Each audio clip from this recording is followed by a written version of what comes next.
So about a month or two ago, I made a video detailing what I thought were the 3 worst fights in Jujutsu Kaisen. If y'all remember, I said that the 3 worst in JJK were Nobara versus Haruta, Yorozu versus Sukuna, and Hikari versus Charles. And I still hold true to this. These fights hold little to nothing for the story in terms of consequences or general interest for the viewer. Well, rather that holds true for the 2 besides Sukuna versus Yorozu, but that fight is mainly held back by the fact that Yorozu is a pretty negligible character that came out of nowhere. While yes, I understand that Gege was trying to throw in a real twist for Megumi and the reader by having his sister actually turn out to have her body possessed by a Heian era sorcerer, his sister wasn't even a character to begin with. The only lines she had were a couple in flashbacks near the beginning of the series, and after that, all we saw of her was her in a coma. So when the chapters started coming out around and we have the twist that, oh wow, she's actually possessed, I was kind of just like, damn, that's crazy. Oh boy. Bro, Yorozu was around for actually 7 chapters. From the end of chapter 212 to chapter 219 when she was killed by Sukuna. Like, at least Toji was interesting with the fact that he was the father of one of our main characters and he killed, quote unquote, one of the strongest sorcerers in Jujutsu history. And with his subsequent resurrection, he was definitely a fan favorite very, very quickly. So when Yorozu pops up and just gets horny for Sukuna, what am I supposed to feel? Like, I get it, you know, right? Like, Sukuna is obviously my baby daddy in another timeline, but is she actually offering the narrative anything besides a way for Megumi's sister to get put 6 feet under and Sukuna to have a stronger control of Megumi's body? No, she's not.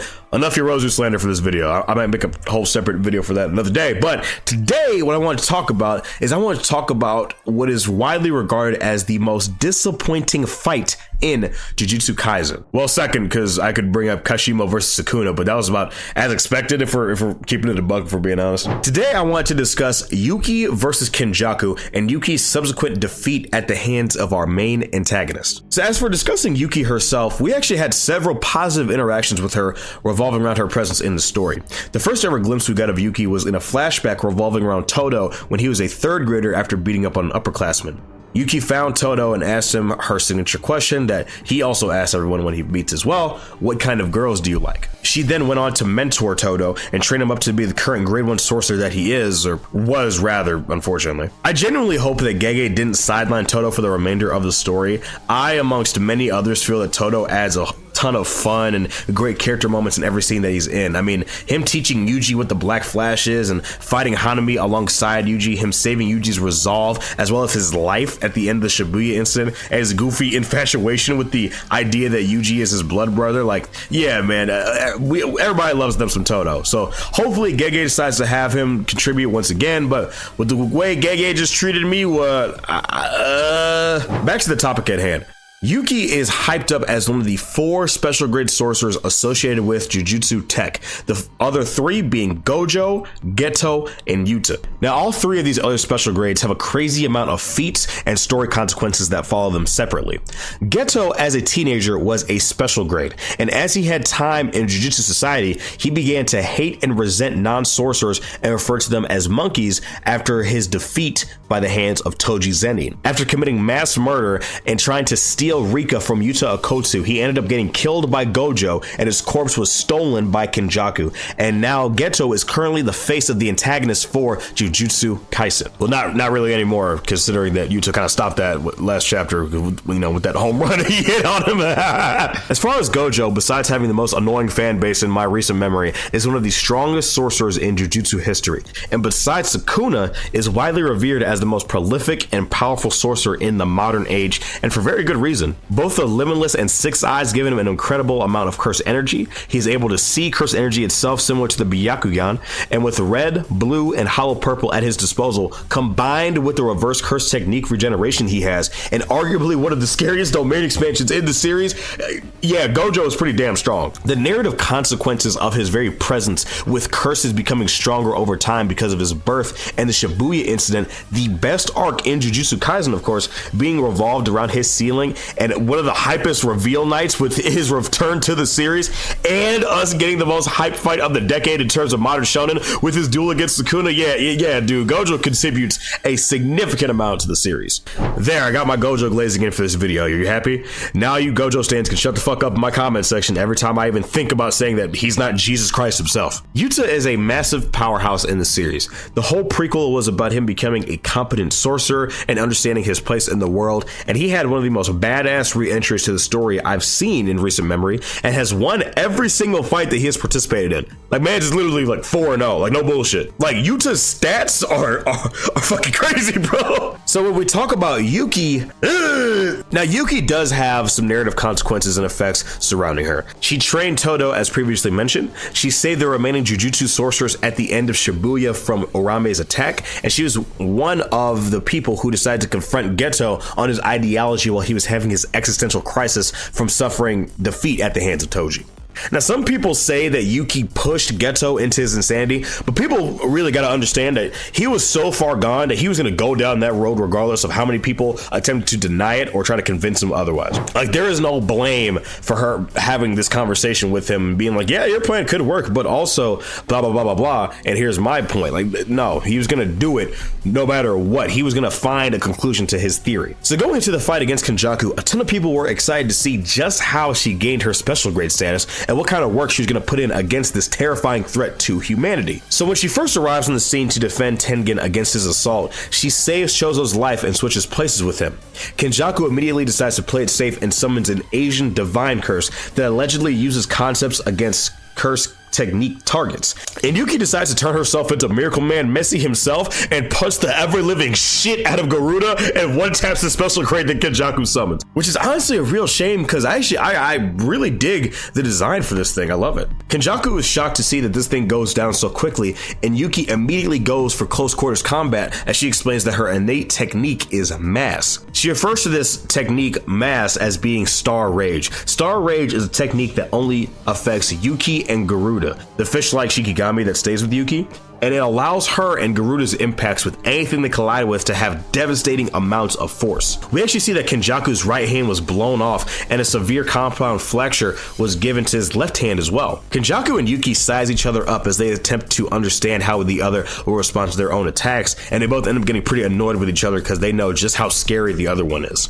Kenjaku ends up launching his domain expansion, Womb Profusion, and this thing looks absolutely gnarly, man. I love the body horror whenever Gege really goes for it. Having an open domain makes Kenjaku all the more dangerous for Yuki to deal with, and she attempts to use simple domain to avoid taking the maximum amount of damage. Tengen ends up disbanding Kenjaku's domain, but Yuki is left with a severely mangled arm and is gravely wounded. Yuki ends up continuing to go toe-to-toe with Kenjaku, as she does not want to heal herself yet with reverse curse technique and does not want to give him time to charge up his own technique again. Chozo ends up joining the battle again and ends up being a 2-on-1 for a fair bit. Chozo asks Yuki to heal herself, which she does end up doing, fortunately. Though Kenjaku regains his curse technique and Chozo ends up getting slammed to the ground. Yuki ends up giving Kenjaku some more of that close quarters combat, and we see some very good hits in, but unfortunately Kenjaku parries one of her punches and expels a tiny Uzumaki that initially stuns her, and while she is stunned, he expels another Uzumaki that tears a massive hole through her body. Yuki tells Chozo that this is where he died as a cursed before he is evacuated from the battlefield, as he fully planned to sacrifice his life so Yuki could have a chance to live. Yeah, if Chozo would have thrown this Destructo Disc at Kenjaku, it would have been cursed for Buddy, bro. It would not have been good. After this, Yuki is then bisected by Kenjaku. But before Kenjaku has time to revel in his victory, Yuki grabs his ankle and explains that up to a certain density, Star Rage's density does not affect her. So if she goes as high as she can with the massive amount of mass she applies to herself, she can turn herself into a black hole. With her dying breath, Yuki says that gravity, mass, time, they all deserve the utmost caution as she attempts to suck in Kenjaku inside the miniature black hole that she has created. Now, up until now, everything is on the up and up. I wish we could have seen Yuki's domain expansion, but it isn't the biggest deal in the world, right? What is a major issue is what immediately happens after that. We see that Kenjaku is alive and kicking after Yuki's attempt, and that he used Kaori Itadori's technique anti-gravity system to basically bypass the effects of the black hole. This is really bad writing. I will tell you that these 2 pages ruined my feelings with this fight, and I'm certainly not the only one who felt that way. Kenjaku does say that Yuki could have blown up the world, but she suppressed it, as well as Tengen's barriers, but it doesn't really help. Kaori's technique could have been a number of different things. It could have been a trillion things that Gege could have thought of. It could have been something to do with matter or magnetism or even time, or it's something that exists in the world of Jujutsu Kaisen we haven't seen before, but anti-gravity system is hers. Quite literally the one thing that Kenjaku needed to survive. Like, I know Gege's writing is generally criticized by people for being too fast or too shallow, including myself, but Gege's writing was never ever to this level.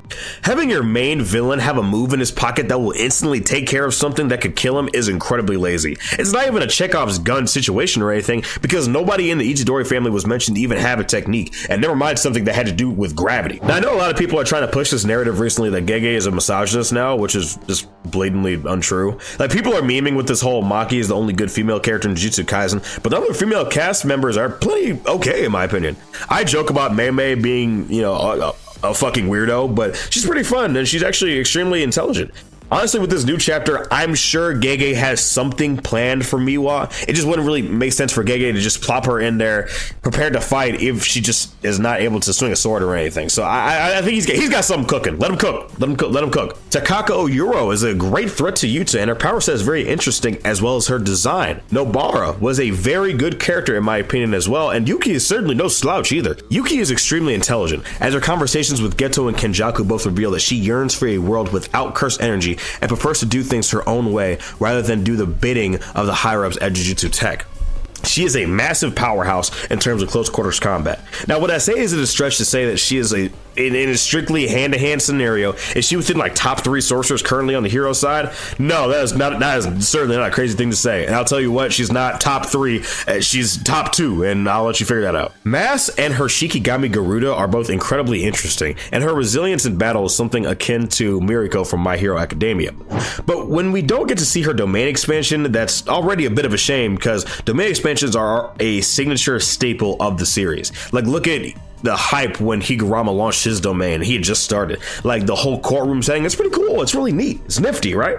But then the villain just so happens to have something to directly counter her final attack that was never mentioned before. It leaves a bad taste in the reader's mouth. And I'm not saying this in a way where people were pissed how Gojo seemingly won the fight with Sukuna that was bisected later off screen. Like, I mean, people were genuinely upset with how Yuki was set up to lose this fight, and for good reason. We have all this hype and this buildup, and we didn't really get to see her let loose until this fight. And so when we come to this fight at the end of the conclusion, she was set up to get washed regardless. Like, that's not. It definitely feels like Kenjaku, like the plot armor was so strong with Kenjaku at the end of this chapter, and that's why this fight is widely regarded as the most disappointing, because it felt like it was rigged. It didn't feel like it was a one-on-one. It felt like Kenjaku definitely was going to win this regardless of what was going to happen to him. But yeah, man, this is just me kind of breaking down and having us kind of sit down and understand why this fight is widely regarded as the most disappointing fight in Jujutsu Kaisen. Is it the worst? No. There's plenty. Again, up until the last 2 pages, this is a very, very, very good fight. I would say it's within the top 10, but this last little bit, it ruins it for me, man. It ruins it for a lot of people. So I hopefully don't think that Gege will do something again like this anytime soon. I really hope that Gege tightens it up. You know what I mean? I don't think Gege's gonna off-street anybody else ever again. He might. Yeah, he might. But yeah, man, it's been your boy Daffy, guys. Just thank you guys so much for joining me on this video. Let me know, what do you guys think of the Yuki versus Kenjaku fight? Why do you think it is widely regarded as the most disappointing fight in the series? Anyway, guys, it's been your boy Daffy, guys. Just thank you guys so much for joining me on this video, and I will see you in the next video. Y'all make sure you take care of yourselves and have a good one. Peace.